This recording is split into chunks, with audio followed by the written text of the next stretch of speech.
إن الحمد لله نحمده ونستعينه ونستغفره ونعوذ بالله من شرور أنفسنا ومن سيئات أعمالنا من يهده الله فلا مضل له ومن يضلل فلا هادي له وأشهد أن لا إله إلا الله وحده لا شريك له وأشهد أن محمدا عبده ورسوله يا أيها الذين آمنوا اتقوا الله حق تقاته ولا تموتن إلا وأنتم مسلمون يا أيها الناس اتقوا ربكم الذي خلقكم من نفس واحدة وخلق منها زوجها وبث منهما رجالا كثيرا ونساء واتقوا الله الذي تساءلون به والأرحام إن الله كان عليكم رقيبا يا أيها الذين آمنوا اتقوا الله وقولوا قولا سديدا يصلح لكم أعمالكم ويغفر لكم ذنوبكم ومن يطع الله ورسوله فقد فاز فوزا عظيما وإن خير الكلام كلام الله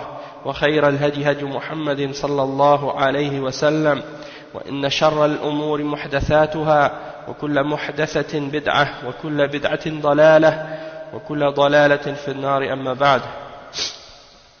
Donc alhamdulillah, on va continuer aujourd'hui avec le cours numéro 3 dans l'explication de la réalité de la secte des Rafidah. Et donc ça c'est une chose très importante à l'époque actuelle, parce que plus on rentre en contact avec des musulmans de différentes origines, de différents pays, on réalise que beaucoup de musulmans sont ignorants de la réalité de la croyance des Rafidah, des Shia. Et ils ont comme j'ai répété ça plusieurs fois déjà dans les cours précédents, ils ont absorbé, ou on leur a inculqué l'idée qu'il ne fallait pas faire de distinction entre les musulmans, et que du moment que quelqu'un se dit musulman, alors peu importe sa croyance, peu importe ses pratiques qui sont contraires à l'islam, c'est pas grave. L'important, on est tous musulmans, on se dit musulman, on prétend appartenir à l'islam. Bien entendu, c'est pas de cette manière-là qu'il faut comprendre les choses. Et donc, l'importance de ce cours, c'est très important, surtout à l'époque actuelle. On retrouve presque pas d'explication ou de clarification à ce sujet-là dans les livres, dans les cours.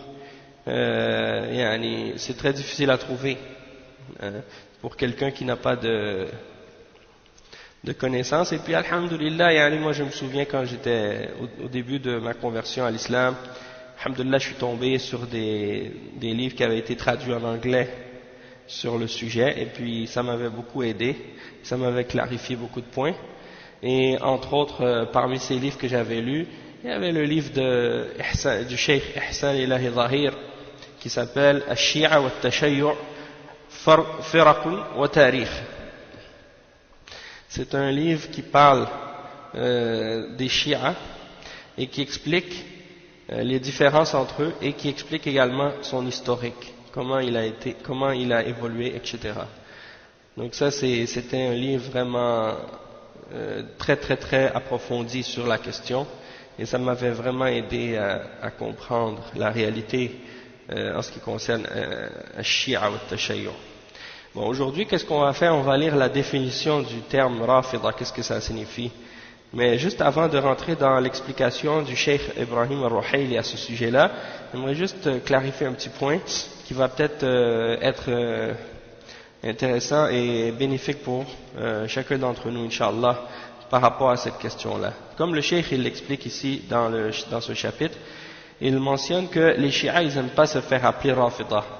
Les Shia, en particulier la secte des Rafida, ils n'aiment pas qu'on les appelle des Rafida, et ils préfèrent le nom Shia, parce que le terme Shia déjà, comme on le sait, ça veut dire en arabe un parti, le fait d'être rallié à quelqu'un, ou de faire partie de son groupe, d'être avec lui.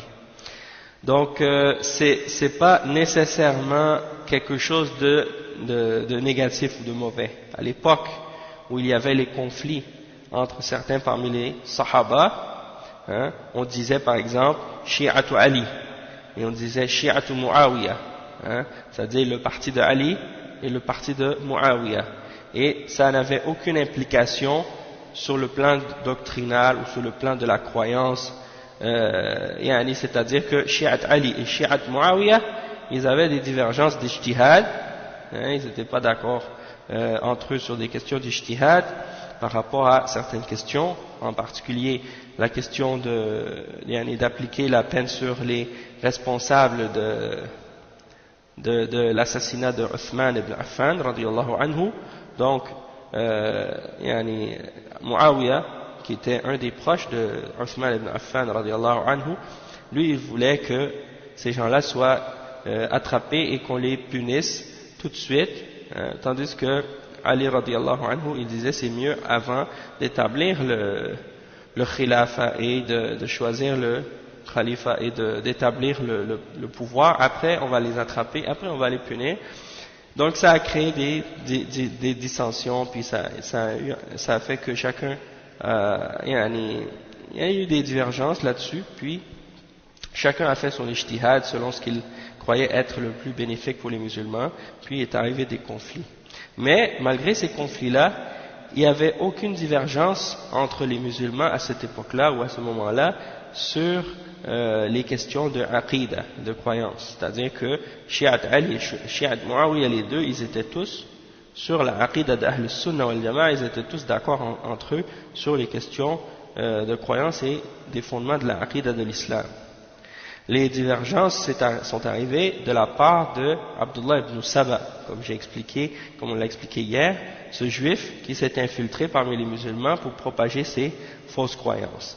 Et comme j'ai dit, comme on l'a expliqué et comme on va l'expliquer encore aujourd'hui, c'est lui qui a fait en sorte que il y ait un mélange entre le terme qui est utilisé comme parmi les musulmans à l'époque, le terme Shia, et les croyances déviées qui ont été assimilées ou associées à ce terme-là sont apparues par la suite, sont apparues, comme on va le voir, après l'assassinat ou après la mort de Al-Hussein. Donc c'est à partir de la mort de Al-Hussein radiyallahu anhu que par la suite les divisions et l'égarement au sujet de la croyance ont commencé à se propager par rapport aux Shia, parce qu'Abdullah ibn Saba a propagé cette da'wa-là par la suite. Donc on va le lire ensemble, Inch'Allah. Puis c'est juste pour vous faire comprendre qu'à la base, le terme Shia n'était pas utilisé sur un plan de divergence basé sur la croyance. Après la mort du prophète sallallahu alayhi wa sallam, il n'y avait pas justement de ces divergences-là sur le plan de la religion. Tous les sahaba sont tous sur la même aqida. Ceux qui ont ramené les bid'a et les innovations, ce ne sont pas les sahaba, ce sont des gens d'égarement, des gens de bid'a comme Abdullah ibn Saba et d'autres parmi les munafiqin de l'époque. Donc on va lire maintenant ce point-là que le cheikh Ibrahim al-Ruhayli mentionne dans son livre. Il dit Al-Mabhath al-Awwal Ta'rif al-Rafida, c'est-à-dire la définition du terme Rafida, qu'est-ce que ça signifie. Al-Rafd في اللغة هو الترك يقال رفضت الشيء أي تركته والرافضة في الاصطلاح أي إحدى الفرق المنتسبة للتشيع لآل البيت مع البراءة من أبي بكر وعمر وسائر أصحاب النبي صلى الله عليه وسلم إلا القليل منهم وتكفيرهم لهم وسبهم لهم أو سبهم إياهم أو سبهم مع تكفيرهم لهم وسبهم إياهم. Donc c'est que le cheikh explique que dans la langue arabe le mot rafd signifie d'abandonner, de rejeter quelque chose ou de l'abandonner, de refuser. Et dans le sens des terminologies qui sont employées aujourd'hui par rapport, quand on utilise le terme rafida, qu'est-ce qu'on veut désigner par ce terme? On désigne une des sectes, parmi les sectes qui prétendent appartenir ou défendre la famille du prophète Mohammed sallallahu alayhi wa sallam, et qui rajoute à ça le fait de se désavouer de Abu Bakr et Omar radiyallahu anhuma, ainsi que du reste des sahaba des compagnons du prophète Mohammed sallallahu alayhi wa sallam, excepté quelques-uns d'entre eux, 4 ou 5, qu'ils acceptent, tandis que les autres, pour eux, sont considérés comme étant des kuffars, et donc ils font leur takfir, c'est-à-dire ils font le takfir des sahaba, en commençant par Abu Bakr et Omar, et le reste des sahaba, excepté quelques-uns, et puis ils les insultent également. Donc ça fait partie de leur religion d'insulter les sahaba, et ils pensent, selon eux, c'est une forme d'adoration d'insulter les sahaba, et de les détester. Ils pensent qu'ils sont récompensés pour ça. Donc ça c'est une définition résumée du groupe des Rafida, parce qu'il y a plusieurs sectes chiites, et il y a plusieurs degrés de chiites. Il n'y a pas un seul degré. Et c'est pour ça que beaucoup de gens sont dans la confusion par rapport au Shia, parce que le terme Shia, c'est pas le bon terme à utiliser quand on veut désigner une des sectes qui est propagée actuellement dans le monde musulman comme étant la religion chiite, ou la secte chiite. En fait, c'est le terme qui est utilisé et qui est plus correct, c'est le terme Rafida, parce que ça désigne ce groupe-là en particulier, qui est un des groupes qui fait le takfir et qui insulte les sahaba, et en particulier Abu Bakr et Omar. Ensuite, là, le cheikh, il mentionne des paroles des salafs à ce sujet-là. Il dit, قال الإمام أحمد رحمه الله تعالى, l'imam Ahmad, il dit, والرافضة هم الذين يتبرؤون من أصحاب محمد رسول الله صلى الله عليه وسلم ومن أصحاب محمد رسول الله صلى الله عليه وسلم ويسبونهم وينتقصونهم. Donc, comme c'est rapporté dans Tabaqat al-Hanabila de Ibn Abi Ya'la, dans le volume 1 à la page 33, il dit que l'imam Ahmed a dit les Rafidah, ce sont ceux qui se désavouent des compagnons du messager Muhammad sallallahu alayhi wa sallam, et qui les insultent et qui les dénigrent, et qui les rabaissent. Donc ça c'est la définition donnée par l'imam Ahmed. قال أبو عبد الله ابن أحمد رحمهم الله سألت أبي من الرافضة قال الذين يشتمون أو يسبون أبا بكر وعمر رضي الله عنهما. Donc le fils de l'imam Ahmed, qui était également un des imams de l'islam, Abdullah ibn Ahmad, donc le fils de l'imam Ahmad ibn Hanbal, il dit dans le livre As-Sunnah, écrit par Al-Khallal, un des compagnons de l'imam Ahmad, dans une citation de ce livre, qui est la citation 777, dans le livre de Al-Khallal, As-Sunnah, il dit, j'ai demandé à mon père, qui sont les Rafidah? Il m'a répondu, ce sont ceux qui insultent, ou qui injurent Abu Bakr et Omar, radiyallahu anhuma. وقال الإمام أبو القاسم التيمي الملقب بقوام السنة في تعريفهم هم الذين يشتمون أبا بكر وعمر رضي الله عنهما ورضي عن محبهما. Donc l'imam Qawam al-Sunnah Abu al-Qasim al-Taymi, qui a écrit un livre qui s'appelle Al-Hujja fi Bayan al-Mahajja, il dit dans le volume 2 à la page 478, dans la définition des Rafidah, il dit ce sont ceux qui insultent Abu Bakr et Omar, que Allah soit satisfait d'eux et qu'il soit satisfait de ceux qui les aiment. وقد انفردت الرافضة من بين الفرق المنتسبة للإسلام بمسبة الشيخين أبي بكر وعمر دون غيرهما من الفرق الأخرى وهذا من عظم خذلانهم قاتلهم الله. Le cheikh il dit que la secte des Rafidah, c'est une des sectes qui a comme particularité, qui s'est distinguée des autres sectes qui prétendent appartenir à l'islam, du fait qu'ils insultent les deux cheikhs, Abu Bakr et Omar, radiyallahu anhuma. Et donc ça c'est quelque chose qu'ils ont en particulier par rapport à toutes les autres sectes, c'est la seule qui a cette particularité-là, et qui qui s'égarent dans cette question-là, et ça montre la grandeur de leur égarement et la grandeur de leur perdition, yani, que Allah les maudisse. Le cheikh il dit وقال شيخ الإسلام ابن تيمية رحمه الله فأبو بكر وعمر أبغضتهما الرافضة ولعنتهما دون غيرهم من الطوائف. Donc l'imam Ibn Taymiyyah rahimahullah dans Majmou' al-Fatawa, le volume 4 à la page 435, il dit que les Rafidah détestent et maudissent Abu Bakr et Omar radiyallahu anhuma, et ça c'est quelque chose qu'ils ont en particulier d'entre toutes les autres groupes et sectes qui prétendent appartenir à l'islam. وقد جاء في كتب الرافضة ما يشهد لهذا وهو جعلهم محبة الشيخين وتوليهما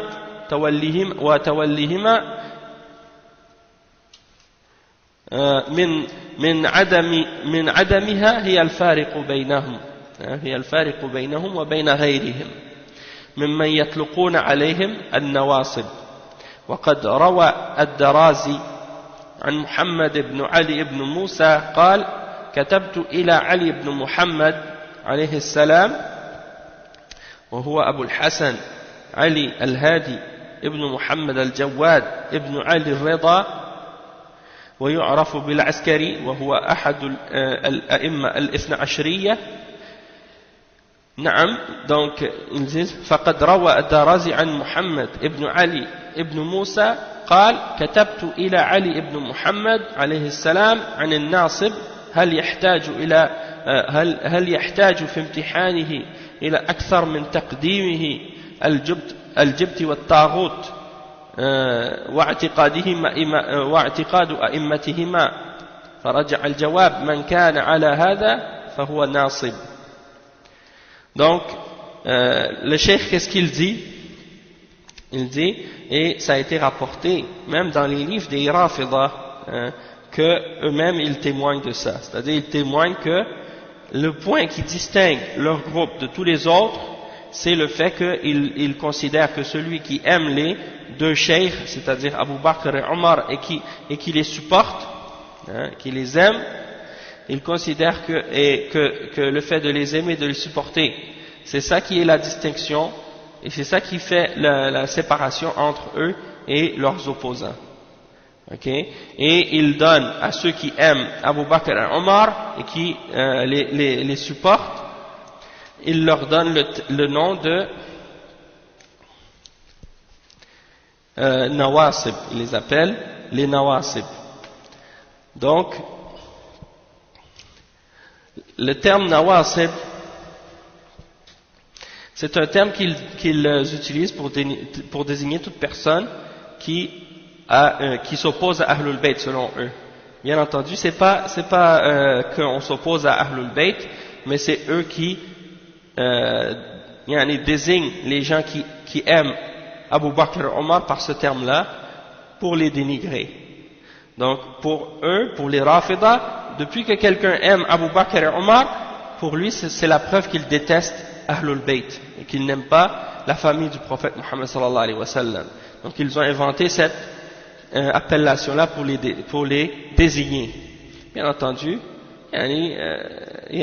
ça n'a rien à voir. Le fait qu'on aime Abu Bakr et Omar, ça ne veut pas du tout dire qu'on est opposé à Ahlul Bayt, au contraire.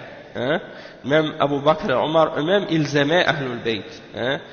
Et ils aimaient Ali ibn Abi Talib et les descendants du prophète Muhammad sallallahu alayhi wa sallam et également sa famille. Donc il n'y avait pas d'animosité entre eux et d'opposition entre eux. Et bien entendu, les chiites ont inventé ce stratagème pour appeler les musulmans à l'égarement puis les dévier.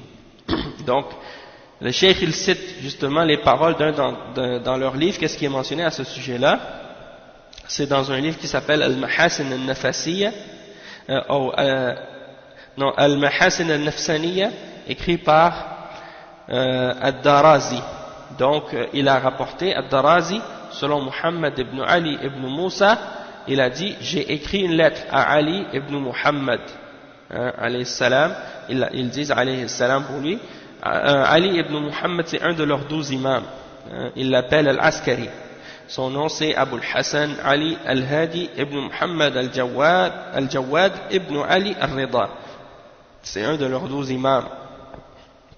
Parmi les 12 descendants de Ali radiallahu anhu, et il lui attribue bien sûr des attributs de divinité ou de semi-divinité, comme ils le font pour les autres imams également. Et ça, on va parler de ça dans les chapitres qui vont suivre, qui parlent de la croyance des Rafida.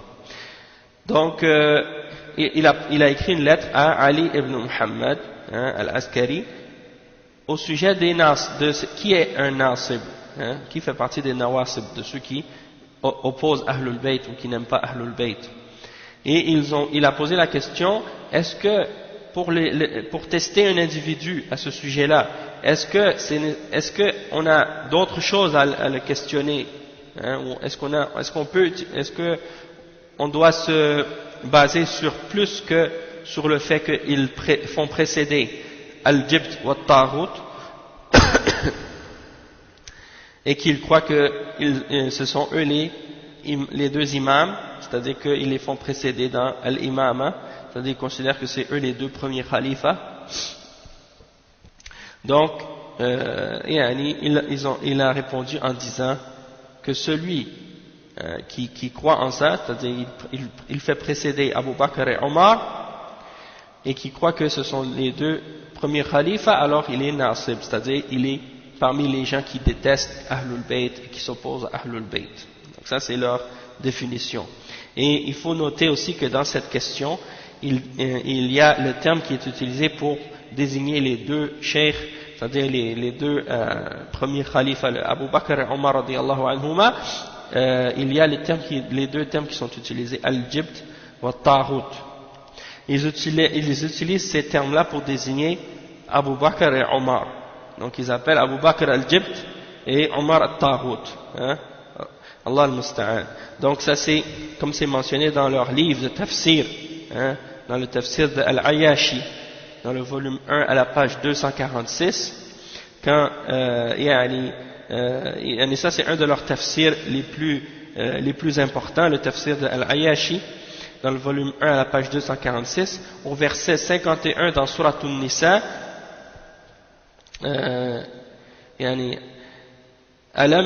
ألم تر إلى الذين أوتوا نصيبا من الكتاب يؤمنون بالجبت والطاغوت. يؤمنون بالجبت والطاغوت. Eux, ils disent dans le tafsir de ce verset-là que Al-Jibt c'est Abu Bakr et Al-Taghut c'est Omar ibn al-Khattab. Donc ça c'est pour vous montrer comment ils déforment les paroles d'Allah subhanahu wa ta'ala et comment ils insultent les Sahaba. Al-Jibt c'est la magie et Al-Taghut c'est les shaitans et les idoles. Donc c'est comme ça qu'ils appellent les Sahaba, les deux parmi les meilleurs Sahaba. Donc ça c'est un exemple. Donc eux-mêmes, ça c'est la preuve que eux-mêmes, ces gens-là, les Rafida, ils considèrent que c'est ça qui fait la distinction entre un Rafidi et quelqu'un qui n'est pas Rafidi, c'est qu'il préfère ou bien qu'il place devant Abu Bakr et Omar et qu'il croit que ce sont les deux premiers khalifas. Donc celui qui n'est pas d'accord avec eux là-dessus, c'est un Nasib, c'est un Nasib, c'est-à-dire quelqu'un qui est en opposition et qui déteste Ahlul Bayt selon eux. Sababu tasmiyatihim Rafida. La raison pour laquelle on les appelle des Rafida. يرى جمهور المحققين أن سبب إطلاق هذه التسمية على الرافضة هو رفضهم زيد بن علي وتفرقهم عنه بعد أن كانوا في جيشه حين خروجه على هشام بن عبد الملك في سنة 21 و100 وذلك بعد أن أظهروا البراءة من الشيخين فنهاهم عن ذلك. يقول أبو الحسن الأشعري وكان زيد بن علي يفضل علي ابن أبي طالب على سائر أصحاب رسول الله صلى الله عليه وسلم ويتولى أبا بكر وعمر ويرى الخروج على أئمة الجور.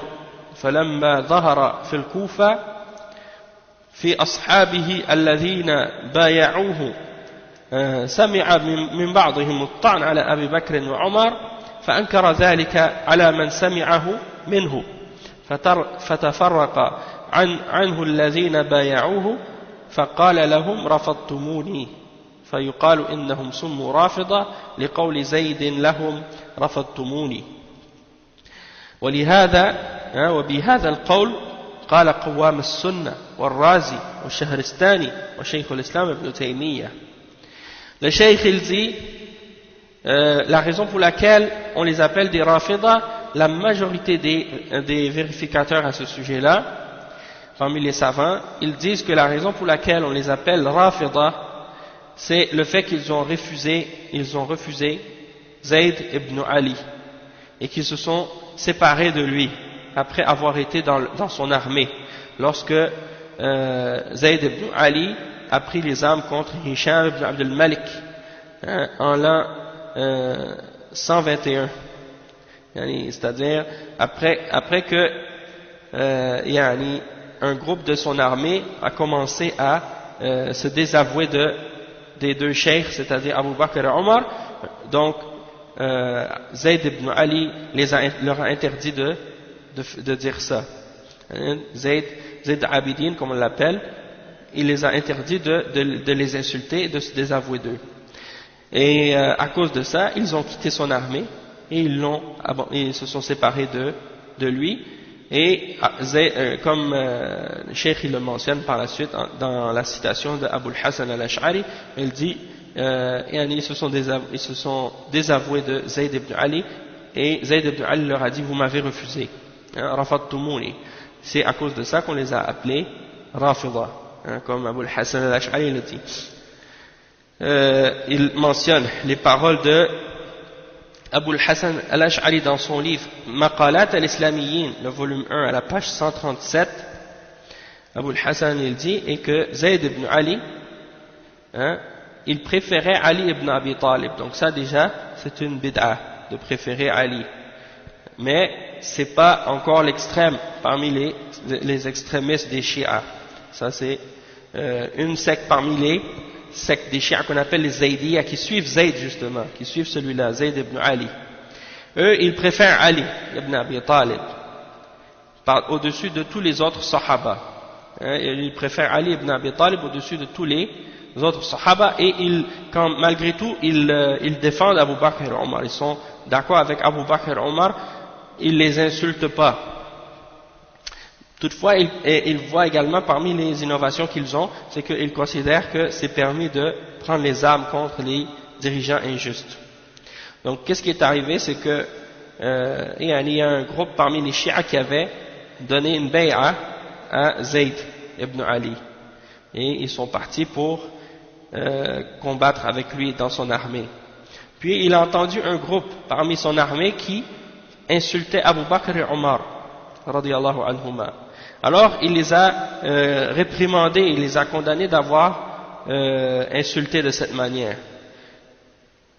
Alors, qu'est-ce qui est arrivé? C'est que, quand il les a interdits, ce groupe-là qui avait insulté Abu Bakr et Omar se sont séparés de lui et ils l'ont abandonné. Alors, à cause de ça, comme j'ai dit tout à l'heure, Zayd leur a dit « Rafadtumuni » vous m'avez refusé. Et c'est pour ça qu'on les appelle Rafida. Et cette opinion-là, c'est supporté par plusieurs parmi les ulama de la Sunna. Plusieurs ulama mentionnent cet exemple-là. Et ils mentionnent comme exemple le Cheikh Ibrahim al-Ruhayli, l'exemple de Qawam al-Sunnah, comme j'ai mentionné tout à l'heure, dans son livre Al-Hujja fi Bayan al-Mahajja, le volume 2 à la page 478. Et Al-Razi dans un livre qu'il a écrit qui s'appelle I'tiqadat Firaq al-Muslimin wal-Mushrikin à la page 52, et Al-Shahristani dans son livre Al-Milal wal-Nihal, le volume 1 à la page 155, et Cheikh al-Islam ibn Taymiyyah rahimahullah, il explique ça dans son livre Minhaj al-Sunnah, le volume 1 à la page 8, et dans Majmu' al-Fatawa, le volume 13 à la page 36. Donc ça c'est pour les ulama qui ont expliqué cette raison-là pourquoi on les appelle Rafida. وذهب الأشعري في قول آخر إلى أنهم سموا بالرافضة لرفضهم إمامة الشيخين. قال وإنما سموا رافضة لرفضهم إمامة أبي بكر وعمر. Donc il dit le cheikh que également il y a Al-Ash'ari qui a donné une autre explication. Il a dit qu'on les appelle Rafida parce qu'ils ont refusé la gouvernance de Abu Bakr et Omar. Ils ont refusé de les accepter comme étant des imams et comme étant des khulafa. Et il cite les paroles de Al-Ash'ari à ce sujet-là dans le volume 1 de son livre Maqalat al-Islamiyyin à la page 89. Il dit on les appelle Rafida uniquement parce qu'ils ont refusé la gouvernance de Abu Bakr et de Omar radiyallahu anhuma.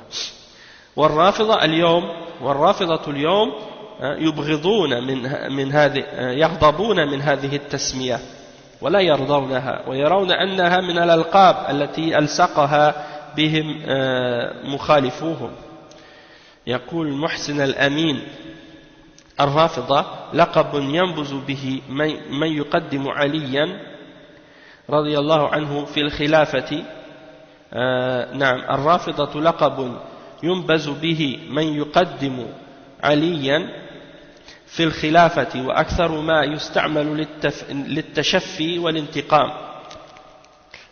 Donc le Cheikh Ibrahim al-Ruhaili il dit que les Rafida aujourd'hui ça les met en colère de se faire appeler des Rafida et ils n'acceptent pas de se faire appeler des Rafida.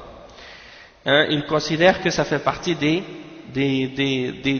noms qui leur ont été attribués ou qui leur ont été donnés de la part de leurs opposants.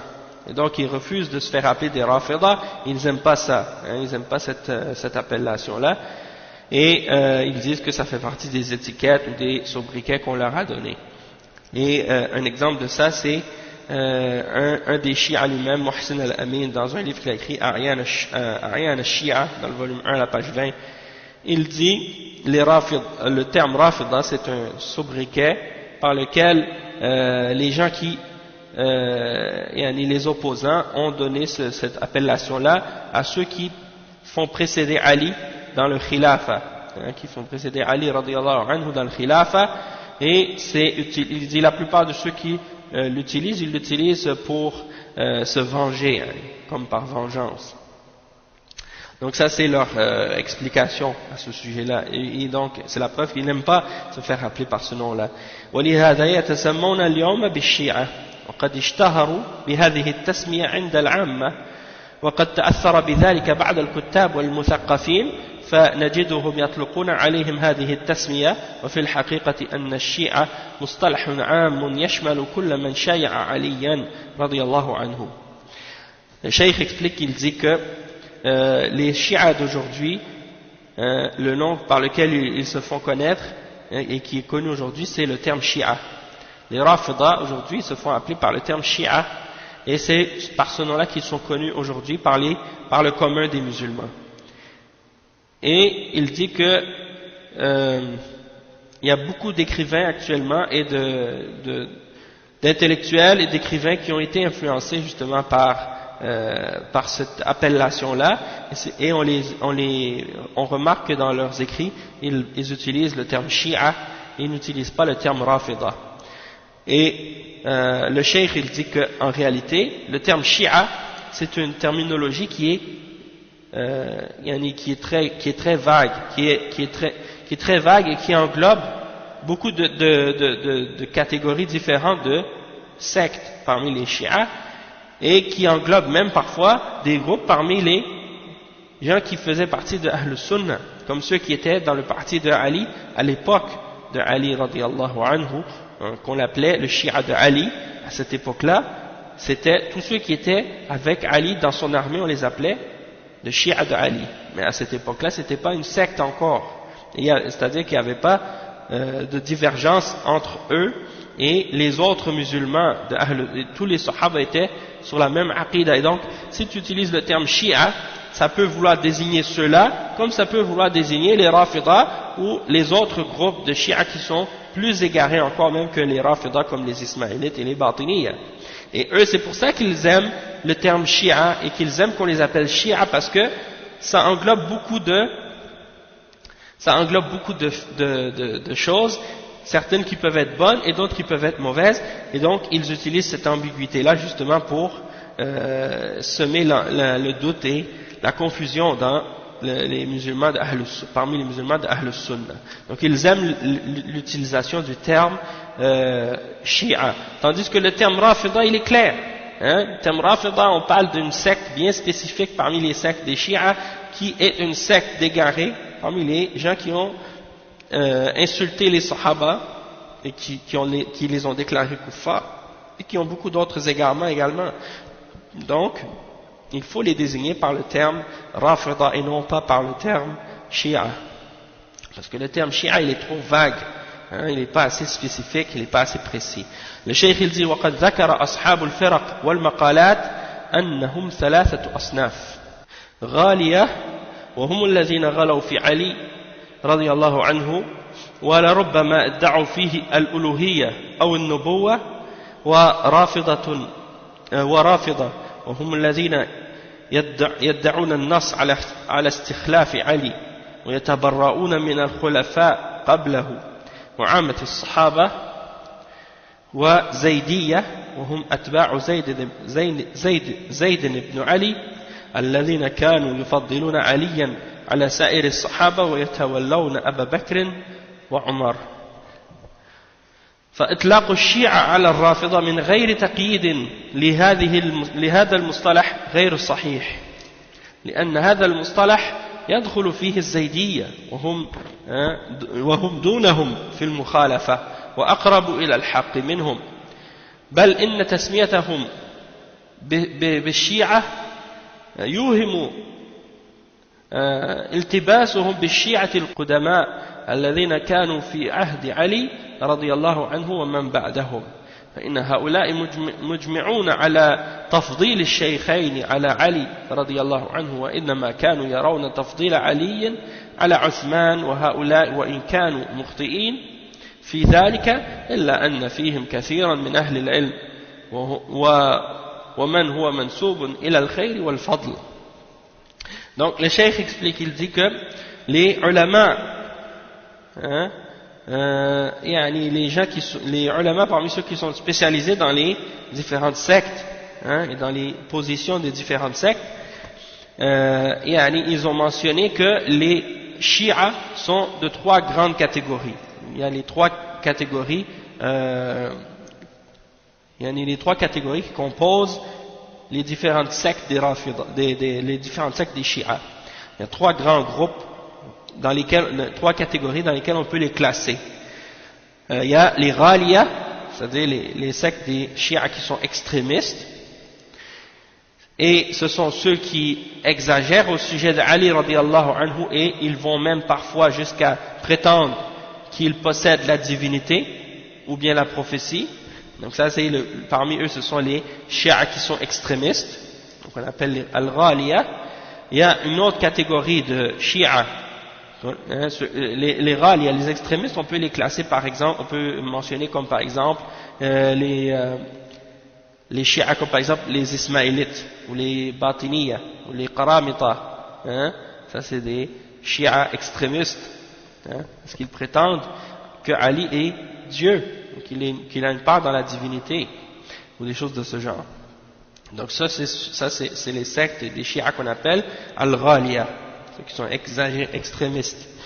Maintenant il y a une autre catégorie qu'on appelle Rafida, c'est justement la catégorie dont on est en train de parler, et ce sont ceux qui prétendent qu'il y a un texte, une révélation ou un texte, un hadith ou un verset dans le Coran qui mentionne que Ali doit être le successeur du prophète Mohammed sallallahu alayhi wa sallam, et ils disent que dans le Coran il a été enlevé et ils ont inventé des faux hadiths à ce sujet-là, et ils se désavouent des khulafa qui étaient avant Ali radiyallahu anhu, ils se désavouent des khulafa Abu Bakr, Omar et Othman radiyallahu anhum, et ils se désavouent également des sahaba en général. Donc ça c'est les Rafidah, ok, et eux aussi sont des gens qui sont égarés et complètement en dehors de l'islam. Et il y a l'autre groupe qu'on appelle les Zaydiyya, Donc les Ghaliya et les Rafida, ces gens-là sont en dehors. Maintenant, Az-Zaydiyya, ce sont ceux qui suivaient Zayd ibn Ali, et c'est ceux qui préfèrent Ali radiyallahu anhu par-dessus les autres Sahaba. Mais malgré tout, ils insultent pas Abu Bakr et Omar. Hein? Donc on les appelle des Zaydiyya. Okay? Et ça, c'est des paroles qu'on peut retrouver, cette explication-là, on peut la retrouver dans le livre de Al-Maqalat al-Islamiyya de l'imam al-Ash'ari, dans le volume 1 à la page 66, 77 et à la page 137, et dans Al-Milal wa Nihal dans le volume 1 à la page 145 de l'imam al-Shahristani. Donc ça c'est expliqué de cette façon-là. Après le cheikh Ibrahim al-Ruhayli, il dit que le fait d'utiliser le terme Shia pour désigner les Rafida sans spécifier, hein, sans spécifier ou limiter ou restreindre de quel groupe des Shia on parle, c'est incorrect. Donc, de juste utiliser le terme Shia comme ça, c'est pas correct. Hein, il faut spécifier. Quand on parle, on dit soit les Rafida, ou soit on dit yani Ithna Ashriya, hein, ou bien les appellations qui distinguent, qui désignent de quel groupe de Shia on parle. Parce que si on utilise juste le terme Shia, comme on vient de le voir, c'est trop général. Hein, et ça englobe plusieurs sectes. Hein, et même que, comme le cheikh il l'explique, il dit que d'utiliser le terme Shia, ça englobe les Zaydiyya. Hein, et les Zaydiyya, eux, ils ne sont pas aussi dangereux ou bien pas aussi graves que les Rafida, même si parfois les Zaydiyya sont souvent les alliés des Rafida. Ils les prennent pour alliés, et puis souvent on voit souvent des Zaydiyya qui deviennent des Rafida très rapidement. Il y a des témoignages de ça parmi les chouyoukh du Yémen qui parlent des Zaydiyya, parce que les Zaydiyya sont plus souvent au Yémen, il y en a beaucoup au Yémen, donc ils ont parlé justement des Zaydiyya et à quel point ils sont proches des Rafida en réalité. Donc, malgré tout, comme le cheikh explique ici, il dit les Zaydiyya ils sont moins graves dans leur opposition, dans leur contradiction, et ils sont plus proches de la vérité que les Rafida. Donc de désigner les Rafida par le terme Shia, ça les ferait entrer ça fait entrer les Zaydiyya parmi eux, et ça c'est incorrect. Et il dit ensuite, bal inna tasmiyatahum bi Shia, le fait de les appeler Shia, ça peut même faire croire aux gens que on parle des Shia des anciens qui étaient à l'époque de Ali radiyallahu anhu, et ceux qui étaient un petit peu après aussi. Qui étaient tous d'accord sur le fait que Abu Bakr et Omar radiyallahu anhuma étaient meilleurs que Ali radiyallahu anhu. Donc les premiers, le Shia de Ali à l'époque de Ali radiyallahu anhu, ils étaient tous d'accord que Abu Bakr et Omar sont meilleurs que Ali radiyallahu anhu. Il n'y avait pas encore cette bid'a qu'ils avaient inventée. La seule chose qu'ils avaient comme problème, c'est qu'ils préféraient Ali par-dessus Uthman radiyallahu anhu. Et même s'ils avaient une erreur à ce sujet-là, excepté que parmi eux il y avait beaucoup de ulama, et des gens qui étaient des gens de bien et des gens de mérite. Donc c'est pour ça qu'il faut faire la distinction entre les Rafida et les autres. D'accord? Parce que sinon on utilise le terme Shia et ça peut désigner beaucoup de gens, beaucoup de groupes différents, certains d'entre eux qui sont très très très égarés, d'autres qui sont égarés, et d'autres qui sont moins égarés. Donc, et d'autres qui sont pas du tout égarés, qui ont fait une erreur mais qui sont pas en dehors de la sunna. Parmi l'exemple qu'on a mentionné des anciens parmi les premiers Shia, ceux qu'on appelait les Shia de Ali. Le Cheikh dit, il mentionne les paroles de Cheikh al-Islam ibn Taymiyyah à ce sujet-là. Il dit, يقول شيخ الإسلام ابن تيمية رحمه الله ولهذا كانت الشيعة المتقدمون الذين صحبوا عليا أو كانوا في ذلك الزمان لم يتنازعوا في تفضيل أبي بكر وعمر وإنما كان نزاعهم في تفضيل علي وعثمان رضي الله عنهما. Donc le cheikh il dit que, cheikh l'Islam Ibn Taymiyyah il dit que les premiers chiites, qui étaient les compagnons de Ali radiallahu anhu, qu'on appelait chiite Ali, à cette époque-là, ils n'avaient pas de divergence et ils ne disputaient pas sur le fait qu'Abu Bakr et Omar sont meilleurs. Ils étaient d'accord là-dessus. Ils étaient tous d'accord qu'Abu Bakr et Omar sont meilleurs qu'Ali radiallahu anhu. Mais leur divergence était, ou bien leur désaccord était au sujet de est-ce que Ali est meilleur que Uthman ou non. C'était là leur point de divergence. C'est la position correcte, la vraie position à ce sujet-là, c'est que Uthman est meilleur que Ali radiallahu anhu. Et qu'ils sont en ordre de préférence. Abu Bakr c'est le premier, ensuite Omar radiallahu anhuma, ensuite Uthman radiallahu anhu, ensuite Ali. Donc l'ordre de leur khilafa c'est l'ordre de leur préférence, c'est la même chose. D'accord? Mais en ce qui concerne celui qui préfère Ali par-dessus Uthman, il y en a parmi les premiers, parmi les sahaba à l'époque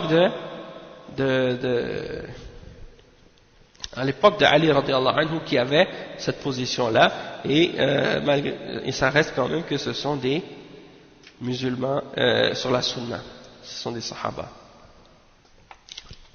Le cheikh il dit ensuite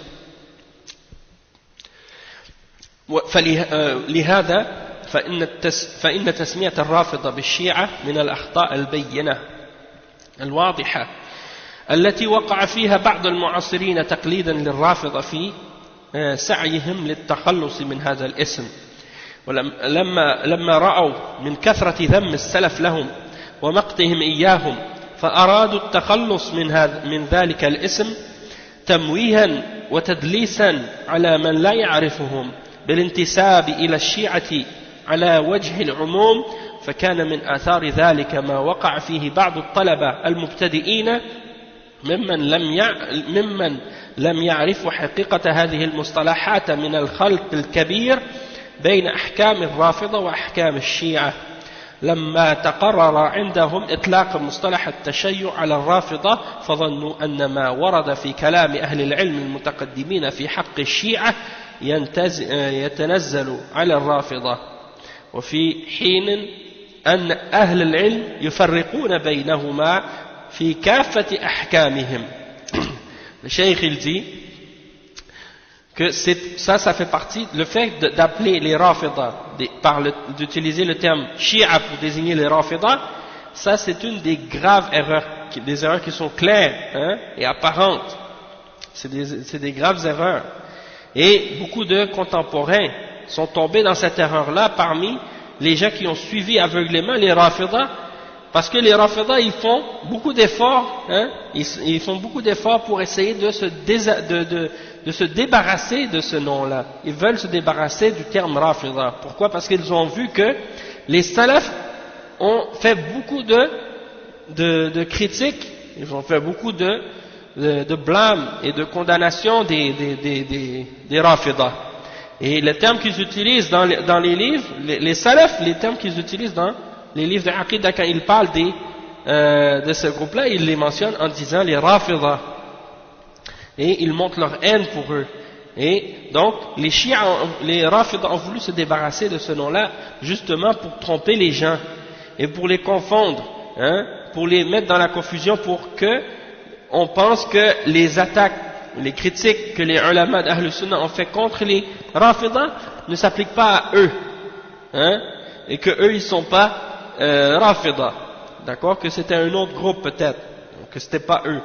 Et en s'appelant Shia, en se donnant le terme ou le nom Shia, qui est un terme général, eh bien ils essaient de s'en enfuir, de s'en échapper.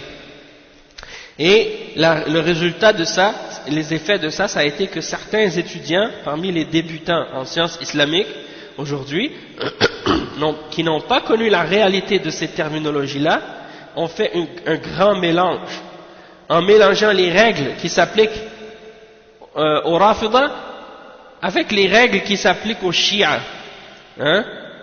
Et donc, ce qui est arrivé, c'est que, étant donné qu'ils ont mélangé les deux appellations, et qu'ils ont appelé les Rafida, ils les ont appelés des Shia, ils ont essayé d'appliquer les règles qui s'appliquent aux Shia, aux Rafida, en croyant que les paroles des salafs au sujet des Shia, ça s'appliquait exactement aux Rafida.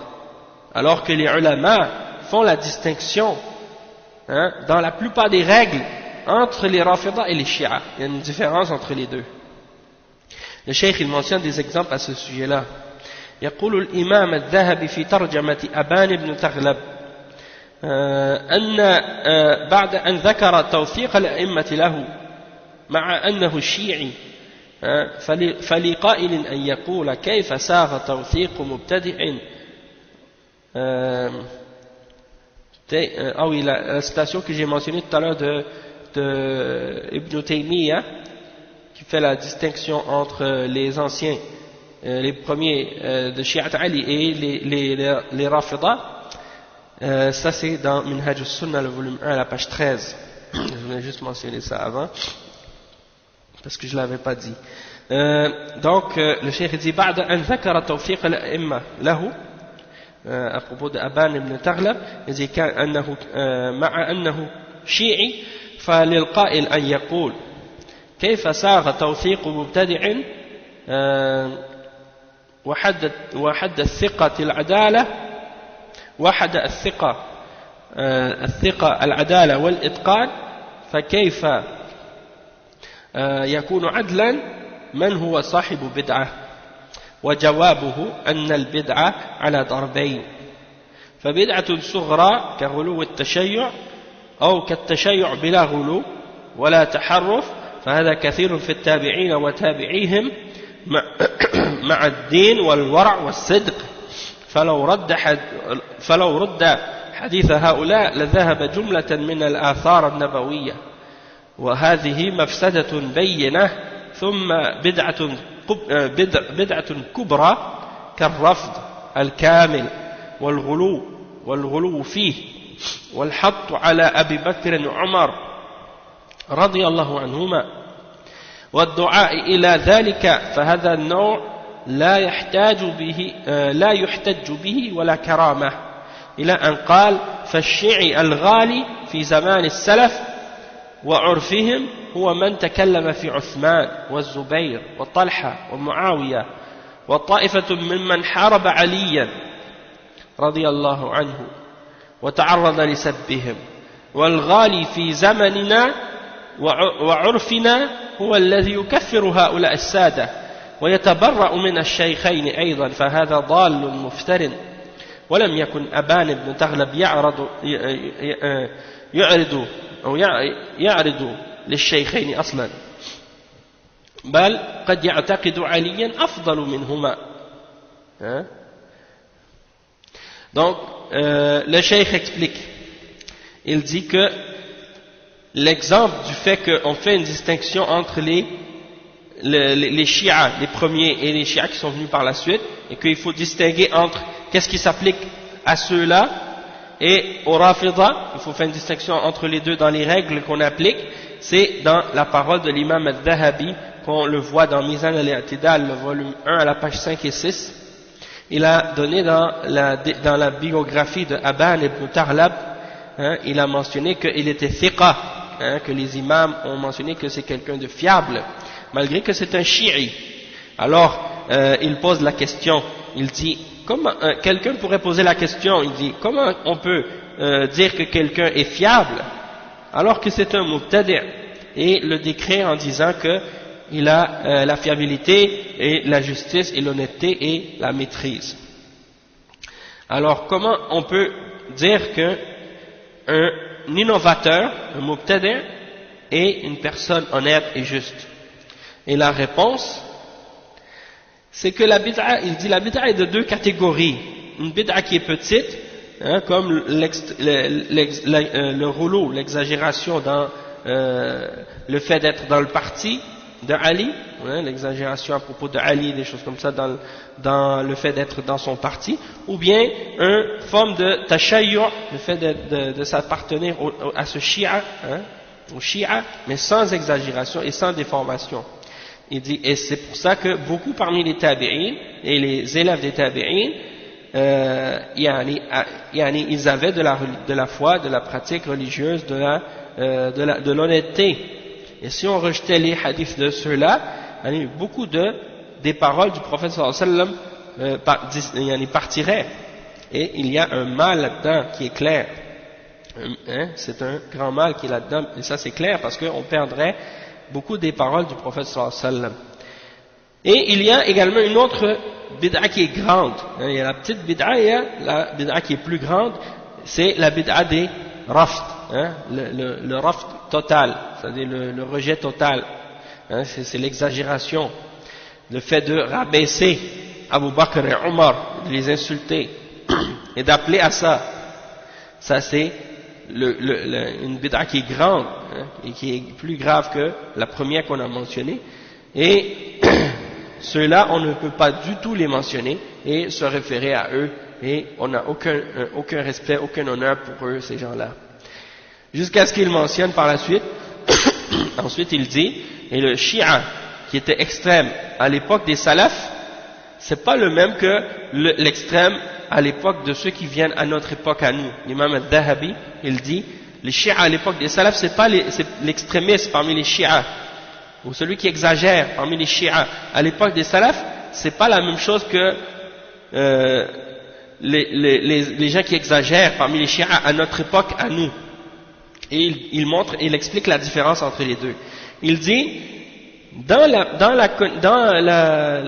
la connaissance et dans la traduction à l'époque des salafs, quand il disait un chi'i qui exagère, ça voulait dire quelqu'un qui parlait contre Uthman, ou Az-Zubayr, ou Talha, ou Muawiyah, hein, ou bien un groupe parmi ceux qui combattaient Ali, radiyallahu anhu, hein, et qui l'insultaient, et qui les insultaient. Ça c'était ceux qui étaient considérés parmi ceux qui exagéraient à l'époque des salafs. Et ceux qui ont exagéré à notre époque, l'imam al-Dhahabi, ceux qui exagèrent parmi ceux qui sont à notre époque, qui sont extrémistes, c'est ceux qui les déclarent tous kuffar, hein, et qui se désavouent de Abu Bakr et Omar aussi. Hein, alors celui-là c'est un égaré et un menteur. Hein. Et donc, Aban ibn Taghlab ne s'est jamais opposé à, c'est-à-dire il n'a jamais insulté Abu Bakr et Omar. Il n'a jamais du tout, même en partant, il n'a jamais insulté Abu Bakr et Omar. Hein, et au contraire, il croyait même que, c'est bien possible même qu'il croyait que Ali, bal qad ya'taqidu aliyan afdalu minhuma, mais ça se peut qu'il croit que Ali est meilleur que les deux, mais il ne va pas arriver à les insulter. Donc ça c'est la distinction entre les différences d'appellation et d'utilisation des termes Shia. Ça peut vouloir dire quelque chose à l'époque des salafs, le terme Shia, et à l'époque de l'imam al-Dhahabi, le terme Shia, ça veut dire quelque chose d'autre, et il fait la distinction justement entre les Rafida et entre les Shia qui existaient à l'époque d'Ali et les autres groupes de Shia comme les Zaydiyya et les autres de ce genre. Donc, le Cheikh dit alayhi fa inna min al-wajib an yusamma ha'ula ar-rawafid بمسماهم الحقيقي الذي اصطلح عليه أهل العلم وعدم تسميتهم بالشيعة على وجه الإطلاق لما في ذلك من اللبس والإيهام وإذا ما أطلق عليهم مصطلح التشيع فينبغي أن يقيد بما يدل عليهم خاصة كأن يقال الشيعة الإمامية أو الشيعة الاثنى عشرية على ما جرت به عادة العلماء عند ذكرهم والله تعالى أعلم. Le Cheikh il dit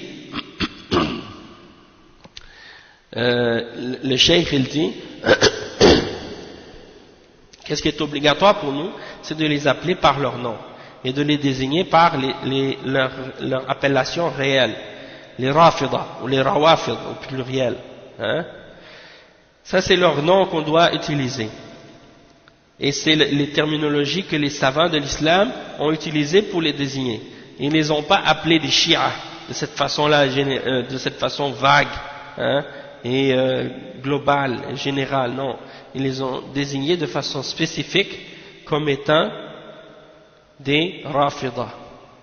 Hein, parce que dans le fait de dire des Shia, il y a une sorte de ruse, une sorte de confusion, quelque chose qui n'est pas clair, on ne sait pas de qui on parle réellement. Donc, il faut utiliser, si on utilise le terme Shia, il faut en même temps utiliser un terme spécifique avec, pour désigner de qui parmi les Shia, de quel groupe parmi les Shia on parle. Donc si on parle des Rafida, il faut dire les Shia Rafida, ou bien Shia al-Imamiyya, ou bien al-Ithna Ashriyya. Ça c'est les termes par lesquels on les désigne. Les Rafida on les appelle Imamiyya, ou bien on les appelle Ithna Ashriyya.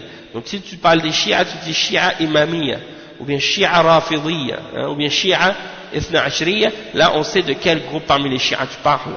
Hein, et ça c'est les utilisations que les ulama ont mentionnées par rapport à ces termes-là. Donc c'est très important de faire cette distinction-là. Donc Inch'Allah, on va s'arrêter ici pour aujourd'hui sur ce point-là.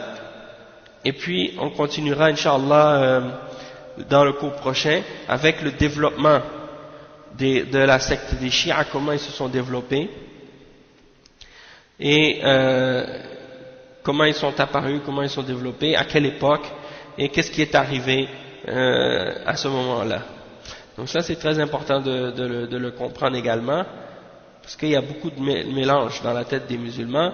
Justement hier je parlais avec un frère que j'ai rencontré, et puis je lui ai posé quelques questions justement sur la question des Rafida et des Shia, qu'est-ce qu'il savait à ce sujet-là, et puis j'ai réalisé que il n'avait aucune compréhension de la réalité de qu'est-ce que c'était la religion des Rafida. Et c'est dû à beaucoup de choses, c'est dû à beaucoup de choses, il y a beaucoup de facteurs qui influencent le fait que ces gens-là sont ignorants de la réalité de ces gens-là. Une des raisons c'est à cause des gens de Bid'ah, de Hizbiyya, qui veulent couvrir les Rafida, qui veulent les défendre, ou bien qui disent qu'il ne faut pas parler contre eux à notre époque parce qu'on est divisé puis on est faible, et puis qu'il faut se réunir contre les kuffars soi-disant au nom de l'unité, hein, et aussi de la part des chiites eux aussi qui mentent, hein, et qui cachent la réalité de leur croyance aux gens de Ahl Sunnah. Quand ils leur parlent, ils font croire aux gens de Ahl Sunnah qu'ils sont d'accord avec eux alors que c'est faux. Donc ça c'est très important de le comprendre, et dans certains exemples qu'on va donner, même on va citer dans leurs propres livres qu'ils publient en Iran et même au Liban aussi, parce qu'ils ont beaucoup de livres en français, et qu'est-ce qui est étonnant, c'est que leurs livres sont parfois même vendus dans les librairies des kuffars, subhanallah, dans les sections des livres qui sont sur la religion. Ils sont même arrivés jusqu'à distribuer leurs livres dans les librairies, dans les grandes librairies des kuffars, celles qui sont des librairies comme on dit à grand public, comme ici les librairies qu'on appelle chapters ou bien une Illico.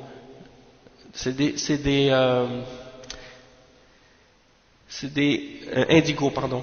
C'est des librairies qui sont, subhanallah, avec, en tout cas il y a toutes sortes de livres là-dedans, puis c'est une grande surface, et il y a toutes sortes de livres là-bas sur différentes religions, puis il y a des livres sur le soufisme, sur Shia et tout, sur les modernistes, les soi-disant orientalistes. Donc il y a tout sauf l'islam, le vrai. Il y a tout là-dedans sauf la vérité, la sunna. Allah al-musta'an. Donc c'est pour dire à quel point les les kuffars, ils sont prêts même à faire propager tout ce qui peut amener de la division parmi la Ummah, parmi les musulmans, et qui peut amener les gens vers ce qui est opposé à la Sunna. Ça ne les dérange pas de laisser l'islam se propager, mais ils en profitent en même temps pour faire en sorte que la confusion règne et que la religion des gens de bid'a se propage parmi les musulmans. Et donc c'est ça la liberté qu'ils appellent, la liberté de croyance à laquelle ils appellent, c'est la liberté de confusion et de kufr et d'égarement. Donc là, alhamdulillah, on voit que la plupart la majorité des musulmans sont des sunnites, donc à cause qu'ils sont plus nombreux, alhamdulillah, ils ont plus d'impact dans leur da'wah que les chiites. Mais malgré tout, les chiites, on voit qu'ils commencent à s'organiser et ils sont très actifs dans leur da'wah, et il y a des groupes parmi les hizbiyin qui collaborent avec eux. Et ça fait en sorte que leur égarement se propage. Donc il faut faire en sorte de les repousser dans leurs mensonges, dans leurs égarements, pour protéger la aqidah des musulmans d'Ahl Sunnah, parce que il n'y a rien de plus cher, de plus précieux, et il n'y a rien qui a plus de valeur pour le musulman que sa aqidah, sa croyance. Ta aqidah, elle vaut plus que ton argent, elle vaut plus que ta personne, que ta santé, hein, elle vaut plus que tout. Et donc, tu dois tout faire pour la préserver, ta aqidah. Tu dois tout faire pour la préserver, tu dois tout faire pour la défendre. Et de ne pas laisser des shubuhat et des égarements rentrer pour te dévier du droit chemin. Et donc, c'est important de connaître la réalité à ce sujet-là. On va s'arrêter ici, Inch'Allah, subhanakallah wa bihamdika, ashhadu an la ilaha illa anta astaghfiruka wa atubu ilayh. Barakallahu fikum, jazakumullahu khairan, wassalamu alaykum wa rahmatullahi wa barakatuh. À samedi prochain pour le cours sur les chiites. Puis demain, Inch'Allah, al-usul al-thalatha, Inch'Allah. Donc, assalamu alaykum wa rahmatullahi wa barakatuh.